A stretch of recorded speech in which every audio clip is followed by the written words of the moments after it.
ముఖాముఖి.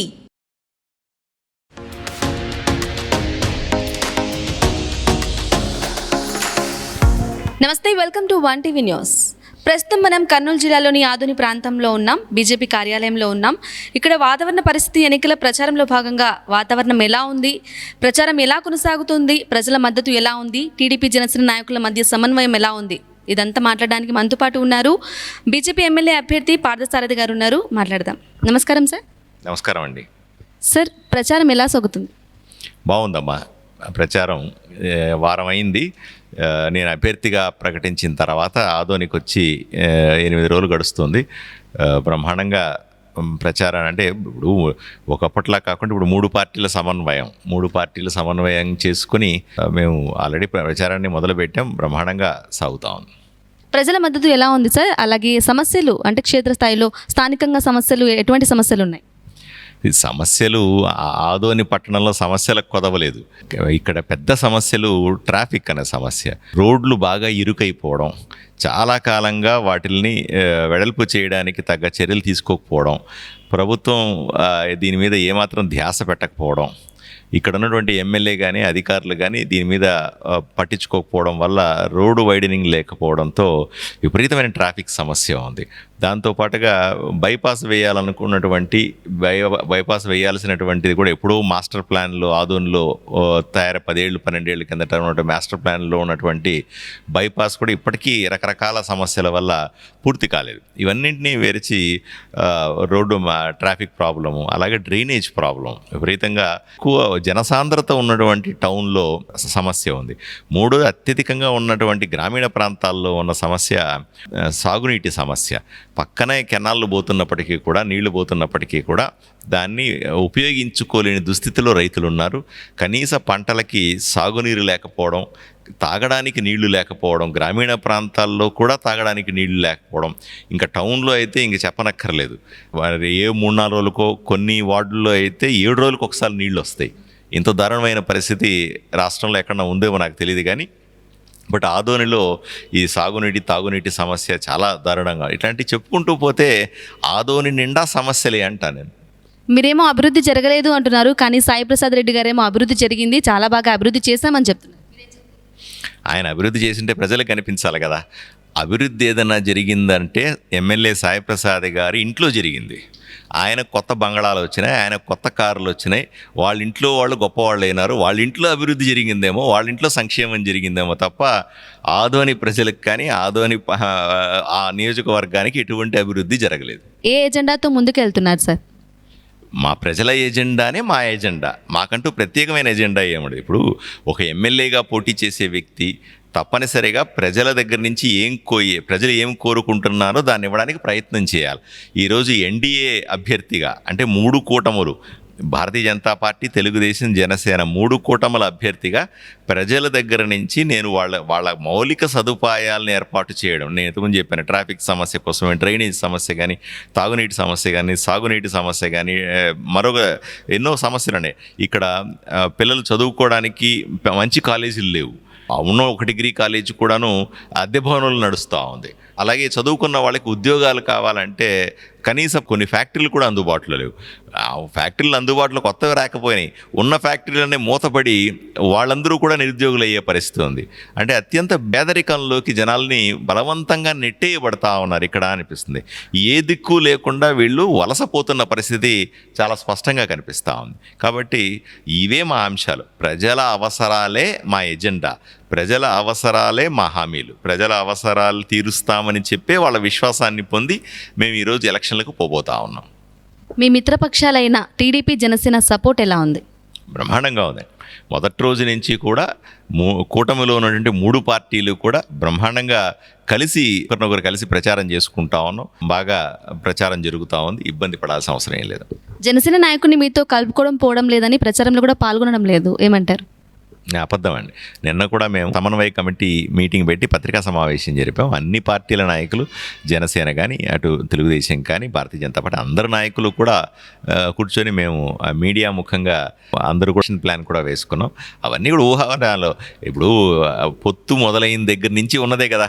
పొత్తులో లుకలకలు ఉన్నాయి, పొత్తులో అది ఉంది, పొత్తులో ఇది ఉంది, అసలు సాగుతుందా సాగదా, ఇటువంటి వదంతులన్నీ కూడా వైఎస్ఆర్సీపీ ప్రచారం చేస్తున్నవే తప్ప నిజం కాదు. ప్రజలు చూస్తూ ఉన్నారు, మీడియా చూస్తూ ఉంది, బ్రహ్మాండంగా మేము దూసుకెళ్తా ఉన్నాం ప్రచారంలో, ఎటువంటి ఇబ్బంది లేదమ్మా.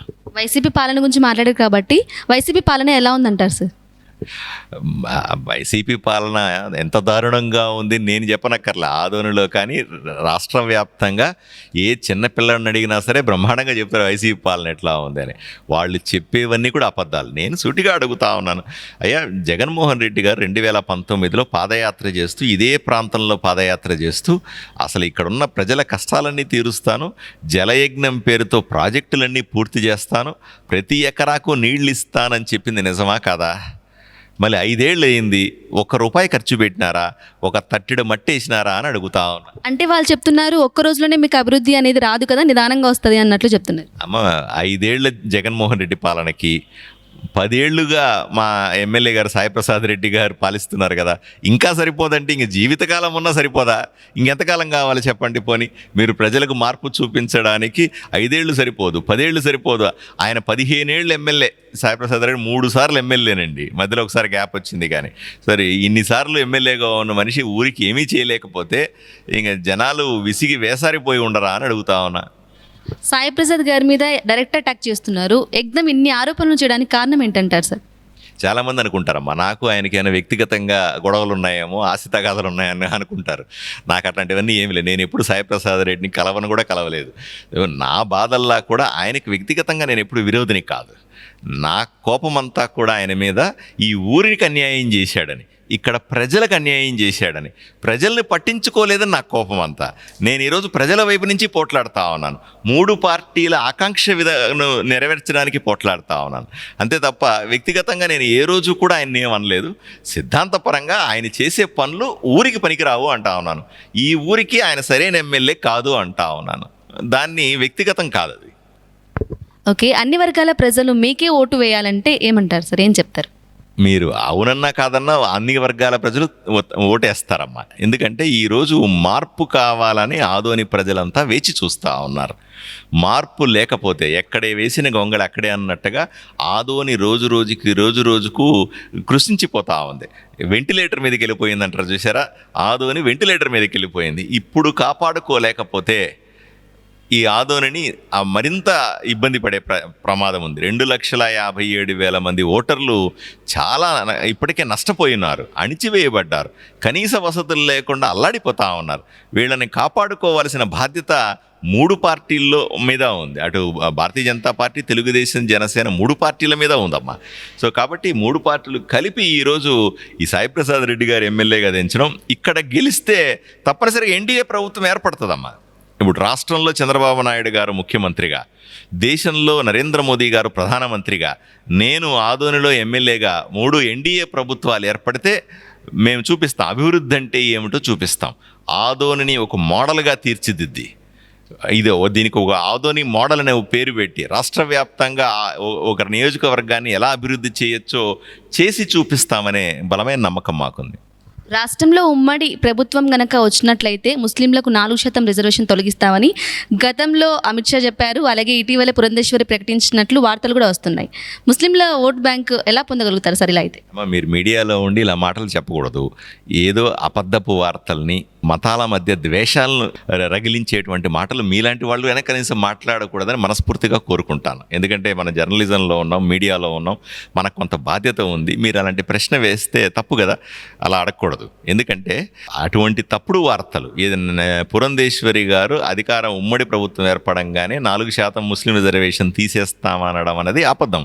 అది కావాలనే వైఎస్ఆర్సీపీ సోషల్ మీడియా వాళ్ళు క్రియేట్ చేసి వదిలిపెట్టి ఏదో విధంగా, అంటే మీరు ఇప్పటికైనా అర్థం చేసుకోవాల్సింది, మీలాంటి వాళ్ళైనా సరే అర్థం చేసుకోవాల్సి ఉంది. ఎల్లకాలము కూడా ఈ వైఎస్ఆర్సీపీ నాయకులు కానీ, ఇక్కడ ఉన్నటువంటి ఎమ్మెల్యే సాయిప్రసాద్ రెడ్డి గారు, వీళ్ళకందరికీ ఏం కావాలి? హిందువులు ముస్లింల మధ్య గొడవలు కావాలా? ఎందుకు గొడవలు కావాలా? హిందూ ముస్లింల గొడవలు అయితే ఆ మధ్యలో తప్పని పరిస్థితుల్లో ఆయనకు ఓటు పడితే ఆయన సులభంగా గెలిచిపోతాడు ఎమ్మెల్యేగా. అలాగే 3 సార్లు గెలిచాడు ఆయన ఆదోన్లో. సో ఈ విద్వేషపు రాజకీయాలు చేసేవాళ్ళు, ఈ మత రాజకీయాలు చేసేవాళ్ళని తరిమి కొట్టాల్సిన అవసరం ఉంది. కాబట్టి మీరు అలాంటి ప్రశ్న వేయకూడదు అంటాను నేను. ఇది పచ్చి అబద్ధమమ్మా. నాకు వ్యక్తిగతంగా లేదా భారతీయ జనతా పార్టీకి గుడైనా, మసీదైనా, చర్చ్ అయినా మూడు ఒకటే. ఈ ఊర్లో అభివృద్ధి కాంక్షించే వాళ్ళు హిందువులు మాత్రమే కాదు, ముస్లింలు ఉండరా? పోనీ సాయి ప్రసాద్ రెడ్డి గారు ఎమ్మెల్యేగా చేసినటువంటి దౌర్జన్యాల్లో కానీ, రౌడీజంలో కానీ, భూ కబ్జాల్లో కానీ ముస్లింలు లేరా? అణిచివేయబడ్డ వాళ్ళలో ముస్లింలు, క్రైస్తవులు లేరా? సో ఎవరికైనా సరే ఊరు బాగుండాలి. ఊరు బాగుంటే ఆ ఊరిలో ఉన్న మనుషులు బాగుంటారు. కాబట్టి నాకు ఎటువంటి అనుమానం లేదు. ముస్లిం సోదరులందరూ కూడా, క్రైస్తవ సోదరులందరూ కూడా నన్ను అర్థం చేసుకున్నారు. నేను ఒక డాక్టర్ని స్వతహాగా. నేను ఏ విధంగా నేను మసలుకుంటున్నానో, నా క్యారెక్టర్ ఏంటి, నేను ఏ విధంగా మాట్లాడుతున్నానని ప్రజలందరూ చూస్తూ ఉన్నారు. సరైన నిర్ణయం తీసుకుంటారని నమ్మకం నాకుంది. సిఏ కామెండేట్ చట్టం పైన ముస్లింలకు అవగాహన లేదు, దానిపై ఆందోళన చేస్తున్నారు. ఎలాంటి భరోసా ఇస్తారు సార్ వారికి? అమ్మ, సిఏఏ చట్టం అన్నది భారతదేశానికి సంబంధించింది కాదమ్మా. వాళ్ళని మీరే చెప్తున్నారు వాళ్ళకి అవగాహన లేదని. అది బయట దేశాల్లో 5 దేశాల్లో ఉన్నటువంటి అక్కడ ఉన్న మైనారిటీ హిందువులు వస్తే వాళ్ళకిచ్చే పౌరసత్వమే తప్ప భారతదేశంలో ఉన్నటువంటి ముస్లిమ్స్కు సంబంధం లేని చట్టం సిఏఏ చట్టం. దీని పట్ల మీలాంటి వాళ్ళు అవగాహన కల్పించాలి, మరింత గట్టిగా చెప్పాల్సిన అవసరం ఉంది. దాన్ని ఎటువంటి అంటే ఎవరో రెచ్చగొడతారమ్మా. ఇప్పుడు మా ఎమ్మెల్యే గారు లాంటి వాళ్ళు, లేకపోతే వైఎస్ఆర్సీపీ లాంటి వాళ్ళు, ఎవరికైతే హిందూ ముస్లిమ్స్ సంతోషంగా ఉండడం ఇష్టం లేదో భారతదేశంలో, వాళ్ళు ఇటువంటి మాటలు చెబుతూ ప్రజలను రెచ్చగొట్టే ప్రయత్నం చేస్తారు. అటువంటి వాడిని ఎప్పటికప్పుడు మనము ఖండిస్తూ ఎప్పటికప్పుడు వాళ్ళకి అవగాహన కల్పిస్తూ ఉండాలి. నేను స్పష్టంగా చెప్తాను, భారతదేశంలో అంతెందుకు కర్నూలు జిల్లాలో, లేదా అంతెందుకు ఆదోన్లో, నా నియోజకవర్గంలో ముస్లిమ్స్కు ఉండే రక్షణ ప్రపంచవ్యాప్తంగా ఏ దేశంలో కూడా లేదు. అంత స్వేచ్ఛ కూడా ఈ ప్రపంచంలో ఏ దేశంలో కూడా లేదు. దీన్ని గంటాపదంగా చెప్పగలుగుతాం. ప్రజల దగ్గరికి తీసుకెళ్లాల్సిన అవసరం వాళ్ళకు కూడా తెలుసు. పాకిస్తాన్లో చూసుకోండి, ఇంకో చోట తీసుకోండి, ఎక్కడైనా సరే ముస్లిం సోదరులు ఇంత స్వేచ్ఛ, ఇంత ఆనందాన్ని, ఇంత సంక్షేమాన్ని, ఇంత అభివృద్ధిని చూడగలుగుతున్నారా? ఒక్క నరేంద్ర మోదీ ప్రభుత్వంలో మాత్రమే సాధ్యమైంది. మేము చేసే సంక్షేమ పథకాల్లో కానీ, మేము చేస్తున్న అభివృద్ధి పథకాల్లో కానీ ఏ రోజు కూడా వీడు హిందూ అని, వీడు ముస్లిం అని, వాళ్ళు క్రిస్టియన్ ఎప్పుడన్నా చూసామా? అందరినీ ఒకే రకంగా చూస్తూ ఉన్నాం. అందరినీ భుజానికి ఎత్తుకొని సంక్షేమం వైపు నడిపిస్తూ ఉన్నాం. అందరినీ తీసుకొని దేశాన్ని ముందుకు నడిపించే ప్రయత్నం చేస్తాం. కాబట్టి ఇటువంటి మాటలు సరైనవి కాదు అని నేను వ్యక్తిగతంగా భావిస్తాను. ముఖ్యంగా ఎటువంటి హామీలని ప్రజల్లోకి తీసుకెళ్తున్నారు సార్? హామీలు స్పష్టమ్మా. ఇప్పుడు నేను మళ్ళీ చెప్పాను, ప్రజల ఎజెండానే మా ఎజెండా. ప్రజలకు మౌలిక సదుపాయాలు ఇవ్వాలి. ఫస్ట్ వాళ్ళకి కావాల్సినటువంటి ఈ ఊరిలో సుఖంగా బతకడానికి, ఈ ఊరిలో కంఫర్టబుల్గా బతకడానికి, ఈ ఊరిలో హాయిగా కొనసాగించడానికి, మరికొంతమంది ఈ ఊరికి రావాలని కోరుకునే విధంగా మౌలిక సదుపాయాలు కల్పించాలి. హాస్పిటళ్ళు కల్పించాలా, స్కూళ్ళు, కాలేజీలు ఇట్లాంటివన్నీ కల్పించాలి. అలాగే రోడ్లు, బిల్డింగ్లు, వాటర్ సప్లై, డ్రైనేజు ఇట్లాంటివన్నీ కూడా ఇన్ఫ్రాస్ట్రక్చర్ అంటాం దీన్ని. ఓకే, అవన్నీ కూడా చేయాలి. అండర్గ్రౌండ్ కేబుల్ వేయాలి, అండర్గ్రౌండ్ కేబుల్స్ వేయాలి. ఇట్లాంటివన్నీ స్ట్రక్చర్ చేస్తే ఎక్కువ మంది ఈ ఊరిలో నివాసం ఉండడానికి ఇష్టపడతారు. ఈ ఊరు ఎంతో ఆనందంగా ఉంటుంది. తర్వాత వీళ్ళ అభివృద్ధి కోసం వీళ్ళ పిల్లలు చదువుకోవడానికి మంచి కాలేజీలు, చదువుకున్న తర్వాత ఉద్యోగాలు చేసుకోవడానికి మంచి ఫ్యాక్టరీలు, తర్వాత అభివృద్ధి చెందడానికి రకరకాల వసతులు, ఇవన్నీ కూడా చేయగలిగితే ఎవ్వరూ వలసపోవాల్సిన అవసరం ఉండదు. ఎవ్వరు కూడా బయటికి వెళ్ళాలని ఆలోచన రావాల్సిన అవసరం ఉండదు. ఇక్కడ చదువుకున్న ప్రతి విద్యార్థి కూడా వెంటనే ఎక్కడైనా ఊరికి పోయి పని చేసుకుందామా, ఏదో సిటీకి పోదామా అంటాడు. ఇక్కడ కూలి నాలి చేసుకునే వాళ్ళు ఇక్కడ కూలి లేకపోతే ఏం చేస్తారు? ఎక్కడో పోయి కూలి చేద్దామని వలసపోతూ ఉంటారు. ఈ ఆలోచన లేకుండా చేయడమే నా మొదటి ఎజెండానమ్మా. సార్, ఎన్నికల ప్రచారానికి సెంట్రల్ మినిస్టర్లు కానీ, మోడీ గారు కానీ వస్తున్నారంట. అందరూ వస్తారమ్మా. మేము కూటమిలో ఉన్నాం కాబట్టి మా అధ్యక్షులు పురంధేశ్వరి గారు వస్తారు, అలాగే అమిత్ షా గారు వస్తారు, నరేంద్ర మోదీ గారు వస్తారు, చంద్రబాబు నాయుడు గారు వస్తారు, పవన్ కళ్యాణ్ గారు ఆయన వస్తారు, అలాగే మాకు సపోర్ట్ చేస్తున్నటువంటి మందకృష్ణమాదిక్ గారు వస్తారు.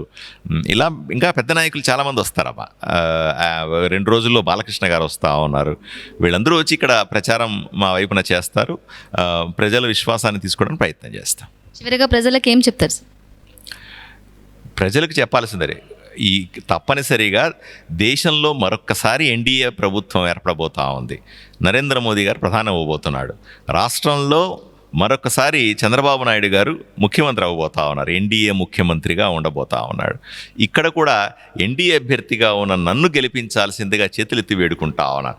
గెలిపిస్తే తప్పనిసరి కేంద్రంలో మా ప్రభుత్వం, రాష్ట్రంలో మా ప్రభుత్వం, ఇక్కడ నేను ఎమ్మెల్యేగా ఈ ఊరిని అభివృద్ధి చేసి చూపించగలనని విశ్వసిస్తా ఉన్నాను.